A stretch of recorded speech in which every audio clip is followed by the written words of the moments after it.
আজকে দেশনেত্রী বেগম খালেদা জিয়া দীর্ঘ 4 মাস চিকিৎসা করার জন্য লন্ডন গিয়েছিলেন।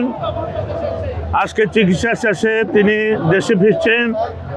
এই জন্য আমাদের দেশনেত্রীর জন্য আমরা প্রথমে দোয়া করি। আজকে দেশনেত্রী বেগম খালেদা জিয়া বাংলাদেশের মাটিতে পা দেবেন, এই জন্য সারা বাংলাদেশের নেতাকর্মীদের উল্লাস আনন্দের কোনো শেষ নাই।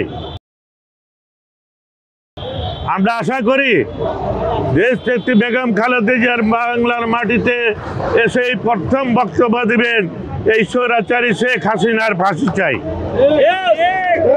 আরেকটা বক্তব্য আমরা দেশনেত্রী বেগম খালেদা জিয়ার মুখ দিয়ে শুনতে চাই।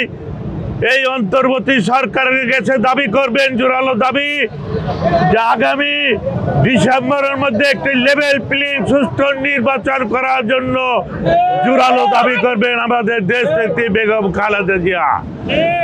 ইনশাল্লাহ আমাদের দেশ নায়ক, আমাদের ভারপ্রাপ্ত চেয়ারম্যান তারেক রহমান অচিরেই বাংলাদেশের মাটিতে ফিরবেন।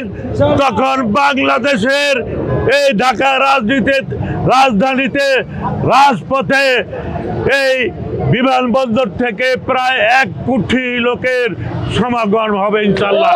জুবাইদুর রহমান আজকে আমাদের মাঝে দেশনেত্রী বেগম খালেদার সাথে আসছেন। এতে করে আমরা মনে করছি জুবাইদুর রহমানও আমাদের বাংলাদেশ জাতীয়তাবাদের রাজনীতিতে উনি ভবিষ্যতে উনিও এই দেশের একটি রাজনীতির নেতৃত্ব তারেক রহমানের পরে হাল ধরবেন। আমরা তাকে অভিনন্দন জানাই। তিনি এই দেশের মানুষের জন্য, এই দলের জন্য, এই শহীদ জিয়া রহমানের পরিবারের জন্য জুবাইদুর রহমান অনেক ত্যাগ স্বীকার করেছেন। আমরা তাকে অনেক অভিনন্দন জানাই এই ত্যাগ স্বীকারের জন্য।